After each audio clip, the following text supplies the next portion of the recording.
Growing up a millennial, Black and beautiful was not the thing. Fast forward to 2026, Black and beautiful is in. What happened?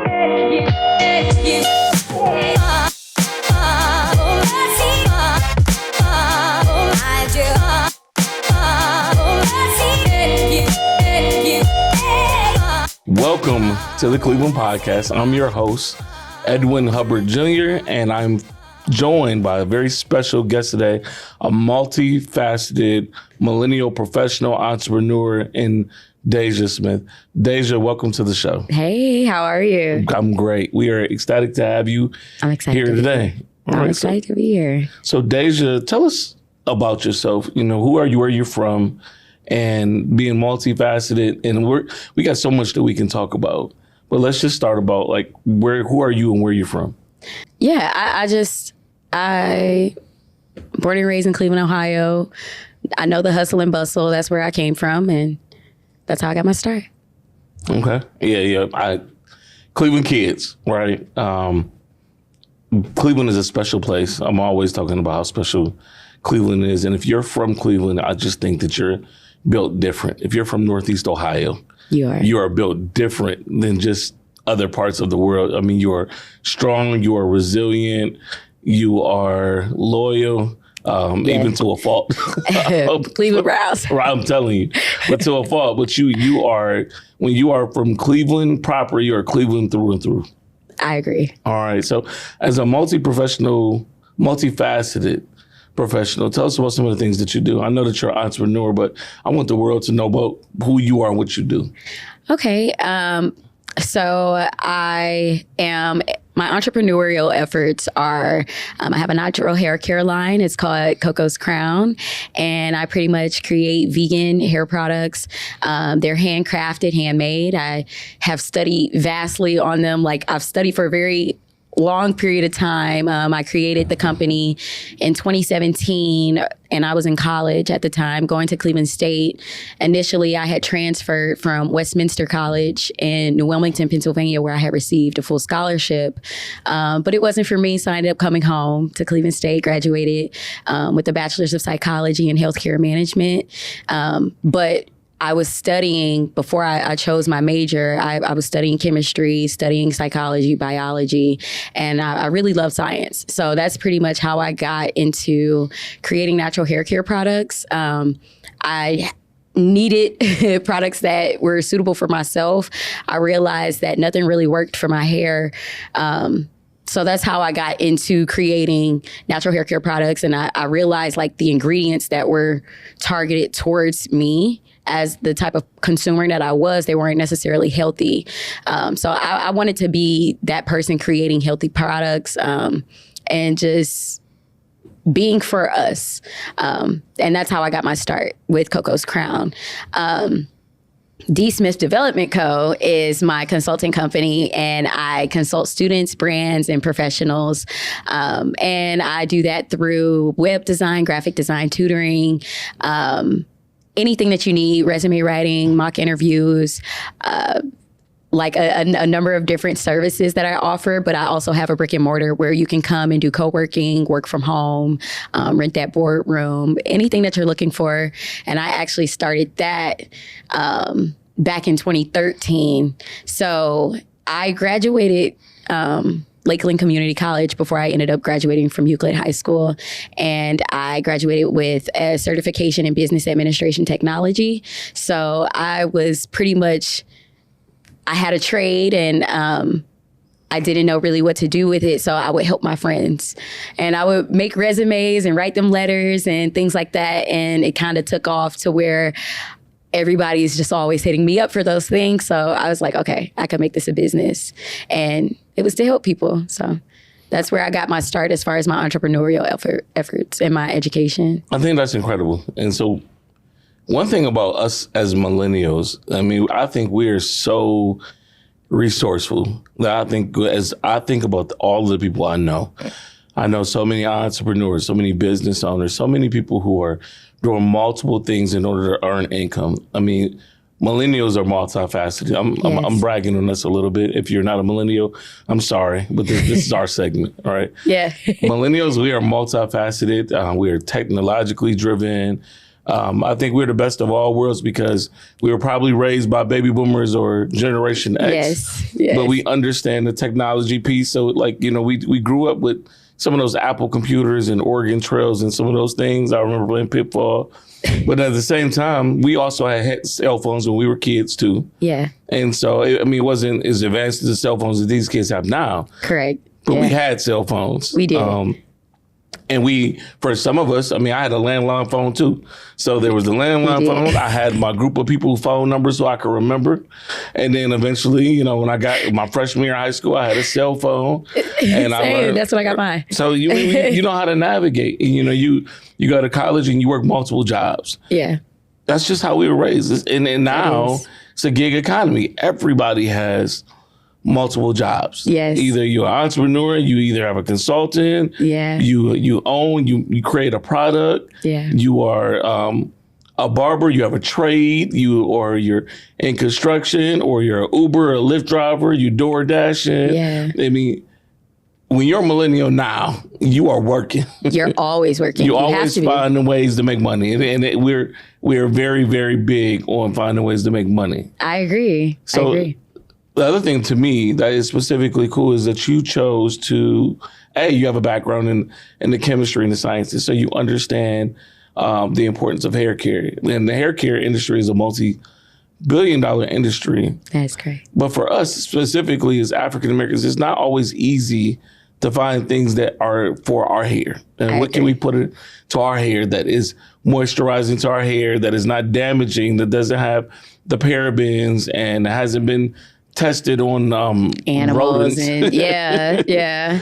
You know, so that's hard in itself. So trying to find something that is specifically for us. And I'm curious, I know you said you couldn't find anything that was working for your hair, but where did you get to the point where, you know, like, I can't find anything, so I'm gonna just make some myself? Okay, so I actually used to work at a hair boutique, and I was selling hair weaves, hair extensions, but I didn't wear them. And so it had got to the point to where I was like, okay, I don't want to wear weave because I see how damaging it could be for your hair. I'm tired of going and paying someone $100 every week. So what could I do? And so I started watching YouTube videos and the girls were shaving their heads. I was like, okay, I'm not going to be shaving my head. So let me just go and figure out what my hair is made up of and how I can figure something out. I'm a very natural person. Like, I've always been like a home remedy type of person. I never really been one to, because I like science, I understood what was in medicines and things like that. So I've always opted for natural remedies.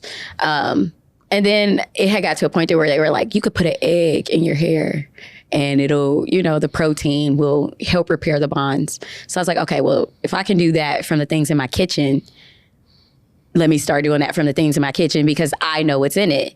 And that's truly actually how I got my start.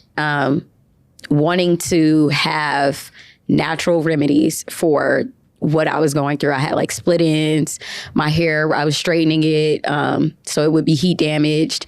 I couldn't style it any other way than what I was wearing it at the time. So I had to create a solution for myself, and I had to be innovative. And I think that me needing a solution is what created that innovation. Did you start with the egg? I actually started with egg, mayo, olive oil. My mom was like, just put olive oil in your hair, you know?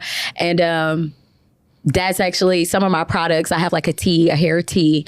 My mom was like, I wanted to dye my hair. And the girls were using henna on YouTube. And so I was like, okay, well, I don't have access to henna. So what could be something that could stain my hair darker or give it a shade, a hint? So they were saying how black tea had different benefits for your hair, but also green tea had different benefits for your hair. So I kind of wanted to mix them both, and I created a hair tea where I was able to give myself like a darker rinse, but also I was able to create something healthy for my hair. So green tea helps with like the caffeine and opening your pores and being able to receive the properties that you need for the other products that you're about to put on it. So I was able to do that. I will say I'm naturally one to, I'm always curious about things. So I was already into research with being into psychology and science. I was already into like researching. And so I figured, how could I research for myself? So you raised two valid points. I'm going to go down the psychological realm a little bit, but I also want to talk about the hair care products, because you talked about the hair care products and you talked about henna, which is the origin of that we know is probably from India. Yeah. And getting it from other countries. Hair care to Black people has always been something that is really important. Yes. And from your perspective, why is hair so important to Black people? It's our identity. Before I open my mouth, you can see my hair, and my hair defies gravity. So it's sticking up out of my hair. That's the first thing that you're going to see when you see me. It's self-expression. It's it's energy. It's protection from the sun. It's so many different things. But essentially, hair is who we are. It's what makes us different from everyone else. So, I mean, I know for many of us, the number one thing that you look at in the morning. And for me personally, without a haircut and a fresh lineup, I don't want to do too much, right? And same. I don't want to be on the screen. I don't want to be out in public because I want my hair to look a certain way. Mm-hmm. And I take pride in myself. And I know it's the same for so many others. And it's always been a big part of our identities. I agree. But we also live in a society where, although it's a very big part of our identity, it's not largely accepted by everybody else. Not at all. So a portion of my company, Coco's Crown, my mission basically is we are committed to community, but we're also encouraging women to carry our crowns with confidence, but not just women, everyone. So recently I just partnered with Mocha, and we did a crown convention. I sat on their crown advisory board, and we are pretty much trying to create access in different spaces to create a safe space for that. We haven't always been accepted, especially in different places. But we've been working diligently, I'll say, within Cuyahoga County, recently getting that Crown Act passed. I would say us just creating a conversation around that is what's going to create the change that we're needing and seeking. Because even being a professional, my hair is what's keeping me out of a space. And that's what's made me create my own spaces for myself, because I'm not going to alter who it is that I am. Instead, I'll build a table for myself. So it's really important that you brought that up, because it is a huge part of our psychology, and it's a huge part of our identity. And how I choose to see myself. But how others see me may not always be accepted. My afro may not always be accepted, but it's on me to make sure that I'm still carrying that crown with confidence and creating access for other people to do the same. I agree with you. We had an episode earlier on about the Crown Act, mm-hmm. and we were fortunate to interview Enlightened Solutions. So, oh my goodness, I love Chike. So having Chichi on, excuse me, it was amazing, because she just gave so much insight to the work that they did, and the fact that the Crown Act passed, right, and that they were involved in that work was major. But as I thought about it, and over this past weekend, I was having my kids, we were watching Netflix, and they watched Colin Kaepernick's In Black and White. Mm-hmm. And he kind of talked about his childhood being biracial, and he went from afro to braids. And I remember his mother going to the store and purchasing all of these hair care products because she didn't know what to do with him, mm-hmm. because he was adopted, right? Yeah. And so she didn't know the plight of having this Black child and what he would be going through, and then getting braids, and then his coaches sending a letter home saying that he wasn't allowed to be on a baseball team if he didn't cut his braids or take his braids out. and watching him struggle with his identity. And like, although I feel like I'm different than Colin Kaepernick for various reasons, and we can talk about that a little bit, I understood what it was from the hair. Mm-hmm. Like, hair is the one thing that, like, as the Black race, it ties us all together because there's so many different types of textures and strands of hair, right? Yes. And no matter who you are, you need something in order to maintain a strong crown. I agree. Right? Whether it's curly, whether it's coarse, whether it's braids, whether it's locks, whether it's a fade, you need something for it, right? And so, like, the two things that I can remember as a child that was like the dividing factor of Black people was like, hey, what type of hair do you have? Oh my goodness, and yes. what type of skin complexion do you have? Yes, good hair, bad hair, nappy hair, light skin, dark skin. It's tough. It's tough navigating. And although, you know, there's a crown neck for hair, is nothing that speaks specifically to skin, because like the colorism was real back then and it's still real today. Very real. Yes. I remember being a kid, being dark skinned, where like the most popular thing was to be light skinned with good hair. Yeah. And good eyes. What is good hair exactly? That's a whole nother conversation. Good hair doesn't exist. Good hair is healthy hair. Good hair is hair coming out your scalp. As long as you have, exactly, honestly. But my thing is, it's like, as long as you like what it is, that's what makes it good. That's what makes it good. I like having a hairline. You know, me too. The ladies are, because the way that social media has gotten us to where we're wearing wigs casually and they're not really necessarily needed for protection, I'm appreciating my hairline these days as well. So, and get Coco's crown if you don't have a hairline. We can fix that. Even if you do have a hairline. Even if you have a Coco, even if you do have a hairline, Coco's crown will help. So, but as far as the colorism thing, I will say that is a major conversation in the Black community that needs to be had. Even being someone of color, because it's not necessarily just the Black community, because you did mention Colin Kaepernick, him being biracial people experience this as well. For me personally, I will say, me being someone who is dark brown, I am brown, but I do have siblings who are darker than me. There will be times where my sisters will tell me like, hey, you didn't experience that how I experienced it. And it's on me to be like, to recognize I didn't experience something because of my lighter hue. And I'm not even that light, you know what I'm saying? But I'm not as dark as others. And it's on me to create access in spaces for everyone. That's honestly why I create my hair products. That's honestly why I show everyone on my pages how we help. I think that the conversation about how we're different will create more interpersonality, as well as more intersectionality. We have to realize who we are and how our differences are what makes us similar. Me not being able to experience the world the same as a woman of a darker hue, I can make room and I can empathize for the struggles and things that she may be going through. The same way as someone of a lighter hue could be doing for me as well.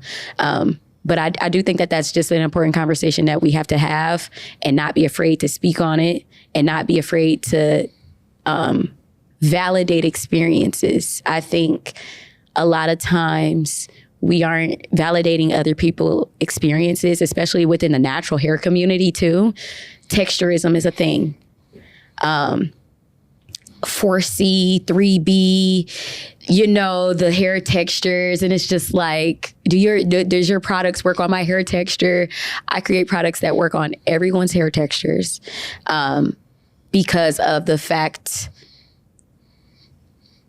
accessibility. We have to validate experiences, and our differences are what makes us who we are. It makes us good. It makes for, you know, amazingness. So I like how you tied that together. As you're sitting there talking, I was thinking to myself, like, I don't remember a time where it was like cool to be dark skinned until New Jack City came up. Mm-hmm. You know, I remember the light skin pretty eyes. Yeah. And curly hair. Yeah. Was like the thing to be. Yeah. I mean, you can see it in the music industry. You can see it in beauty standards. You can see it, in movies and makeups. Like, everything was like geared towards lighter complected people. And if you were darker complected, it just wasn't for you. Even like the most popular models, dark skin didn't really start getting popular, at least from my perspective, until you started seeing Tyrese. And then when Tyrese started wearing stuff, then it was like, all right, well, Tyrese, he's this dark skinned guy, like, all right, he's cool. And women like Tyrese. And so like that was when dark skin started to get cool. Yeah. You know, Tyrese and Wesley Snipes. And then it changed from like darker was like tough, like the darker was portraying thugs and more the gangster type, and light skin was now seen as like more of a softer role. Yeah, and that's a major microaggression that I feel that a lot of darker skinned people experience, even myself though, because a lot of times I sit on a number of different boards, and I am on my boards are multifaceted as well. So while I do sit on boards for us, I also sit on boards that are maybe a little bit less diverse, and you do experience different microaggressions with your color and your shade.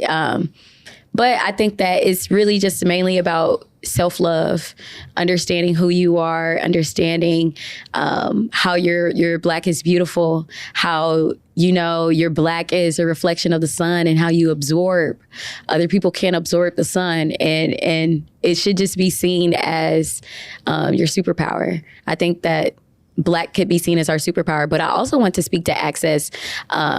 For me personally, would open my eyes as a millennial for colorism was Rihanna when she dropped the Fenty Beauty. When she dropped the Savage Fenty, when she made the sizes for all sizes, then she dropped the makeup, and there were so many shades, because I remember going into, fast forward back when I said I got my full scholarship at Westminster College, and I was in New Wilmington, Pennsylvania, and I'm at the Walgreens, and I can't find any makeup for me. And this is a pivotal moment.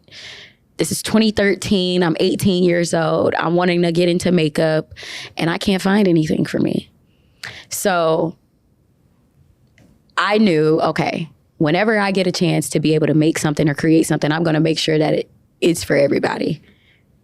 And Rihanna did that, and I was able to, once after she was able to do that, I was able to get into, makeup and things like that. But she created an access for all of us, and for us to be having those colorism conversations about how other brands aren't doing that. So, do you think colorism still plays a part of things today? Or from the perspective of business, do you think that people give people more respect or value them more based off the complexion of their darkness versus someone who may not be? Yes. But that goes back into history. There used to be times where we may have some of us who were white passing who would have to go and infiltrate different spaces for us. But they remembered that I'm in here infiltrating a space for us. So I do believe that. Shout out to Walter White. Yeah, I do believe we can still use that to our advantage. Because a lot of the times, when you see a darker person, you do equate that to being inferior or aggressive, because that's what's been taught. But I do believe that even you can see it throughout the movies, like you said, movies, commercials, beauty. A lot more opportunities are provided for people of lighter hues. But it's not necessarily fair. I just think that it's on lighter skinned people to create that space. It's the responsibility to create that space. Being that I am Black, it is my responsibility to create a safe space for other Black people. So you live right into my next point. Being in the spaces that you're in, and I want to talk about the next generation. How important is it for you to sow into the next generation of young Black people that they're beautiful and that they should embrace the skin that they're in? It's extremely important. So I'm going to plug my young professionals here. I sit as the current vice president for the Urban League of Greater Cleveland's Young Professionals.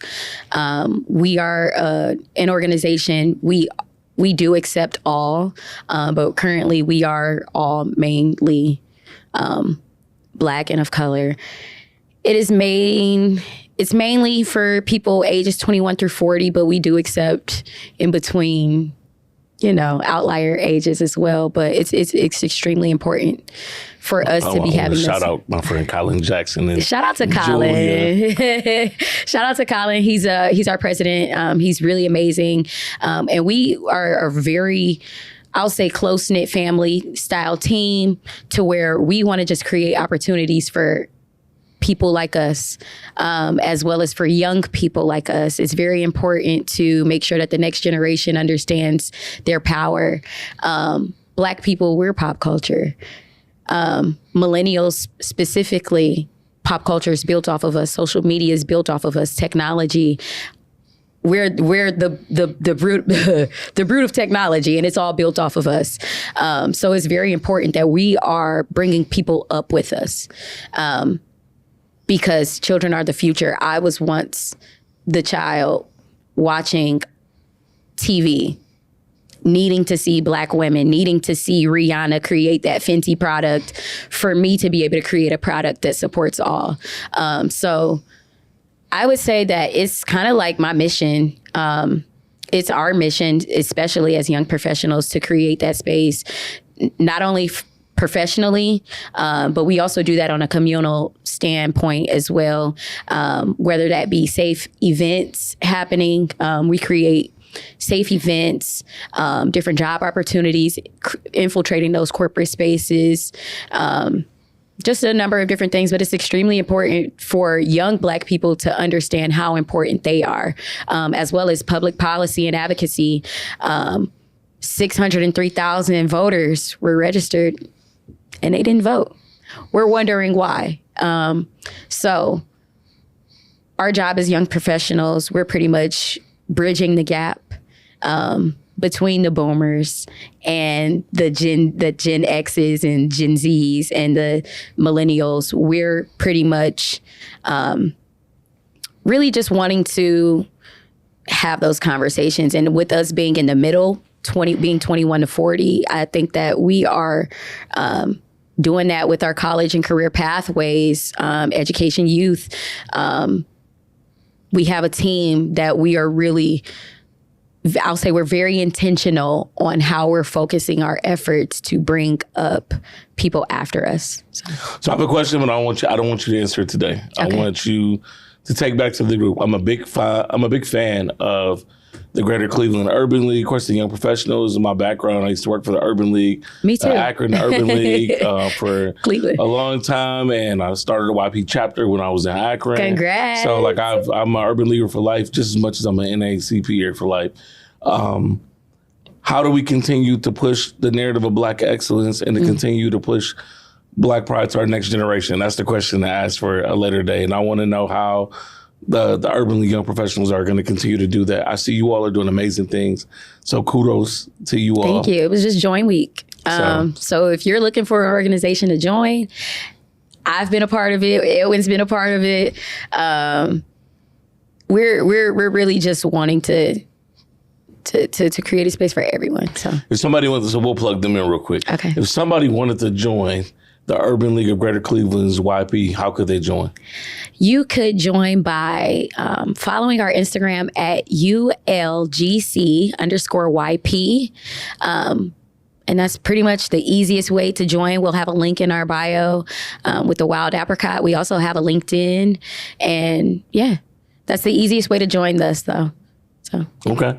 All right, so let's get back to our last couple of questions. Okay. The last one I'll make fun, but I'm curious. So we talked about hair care, And I got to ask, is your product good for men too? Yes.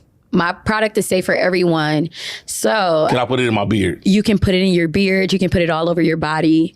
I have, like I said, I've extensively researched. My company was open in 2017. I hadn't released my first product, handcrafted product until 2021. In between then, though, I was doing accessories like scrunchies. I had a scrunchie on my wrist earlier, but I was doing scrunchies and things like that to kind of build up, to get people, just to get the momentum going. But it's safe for all.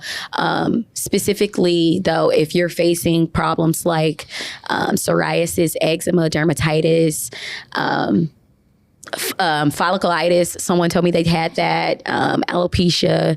My products are really, really extensively researched, very high quality. They're packaged in hydrolytic resistant packaging, so they can't be penetrated by light. No UV light, no blue light, no red light. Once it's in the bottle, and it's pretty much like liquid gold as far as my bestseller, which is my Coco's Crown Essential Oil Blend. So gotta get that. Well, luckily I don't have any of those ailments, but I just want a strong, continuous, healthy beard. Yeah, no. And then so my products are, if you don't have any of those ailments, they're antimicrobial and antifungal. So they'll clean while they're working. Any surface that you pretty much put it on, it can clean while it works, while it moisturizes. And it also helps with hair growth. So you can grow as well as retain length. So even if you're not growing as fast as someone who has a softer texture, you'll be able to retain the length that you already have, and keep the hair healthy for about 1 inch per month. It grows really fast. Antimicrobial, antifungal, hydrolytic resistant packaging. I'm trying to think of everything. Aromatherapy properties. So if you're having any type of headache, it helps with mental stress. Also, I know this is crazy that my product does all these things, but I really have extensively researched it, as well as topical numbing. So being that I am a multifaceted entrepreneur, I wanted to create multifaceted products. At the time that I created my hair products, I needed them for more than just my hair. I was a broke college student. I can't afford hair products and toiletries and, fun socials. And so I was like, okay, if I create this oil, it needs to work for my body. I need to be able to use it on my skin. I need to be able to use it for my hair, to grow my hair, moisturize my hair, create a healthy scalp, clean the scalp. That's how bad I needed for it to be multifaceted, because I was in New Wilmington, Pennsylvania. I had nothing, and it was an Amish town. No one looks like me. So I couldn't, and Amazon wasn't coming out there. I'll tell you what, you sound like a great salesman. But it's the truth. I need some so I can get some superpowers. It's the truth. And so it works for topical numbing as well. So I told you I wasn't one to be into medicine, and I was wondering how I could create natural remedies. So my hair oil, you can actually put a little in your hand and rub it on any area that you're cramping in, whether that be muscle aches. I use it specifically for women who have PCOS or endometriosis or things like that. I specifically use it for menstrual cramping, but I also experience migraines, so I would use it for topical numbing on my migraines. It's been quite an experience and a journey creating these things, but I really have been very intentional about creating products, not just for myself, but sharing it for other people to be able to get that as well. So the product sounds amazing. Now I have to go get the product. I'll get you some. Next time I see you, I'll have some for you. And so my beard is down here. You all know exactly where it came from. Yes. This product, I'm excited about it. Dayja, I thank you for coming on. Thank you for having me. So I'm gonna ask you a couple of fun questions. I talked about how busy we are as YPs, that it's, Yes. you know, it's a gig economy, we're always moving. But how does Dayja relax? My family, my dogs. Oh my goodness. I am number 2 of 5. I'm the first oldest girl though. So I have an older brother. He's the only boy, but then I have sisters, and my sisters are my best friends. My brother is like my first friend. Like, he's my go-to guy when my mom and dad. I love my mom and dad. I'm always at their house every day.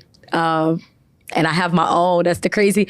And they're like, you always here. But my family's how I relax. So. All right. I can appreciate that. And then my last question I love to ask everybody, what's currently on your playlist right now? Currently on my playlist. Yeah, so recently, my YP friend, I'll plug him in, Mark Granville, he does. He's a good friend. Yeah, he's a good friend. So he does like this prayer call at 7:30, and I just joined for like the past week. And Jacqueline Carr, Greater is Coming. It's an older song, and Jacqueline Carr, she's about our age, but it came out when she was younger. Greater is Coming. That's my go-to every single time. Okay. So, yeah. All right. Well, I thank you for coming today. Thank you. The Cleveland Post podcast is always about having real conversations with real people, and even real solutions about things that we hope to change, or just things that we don't know about in our community. Yes. So you certainly contributed to the conversation. Thank you. I applaud you and continue to move the culture forward, and wish you, continued success in all that you do.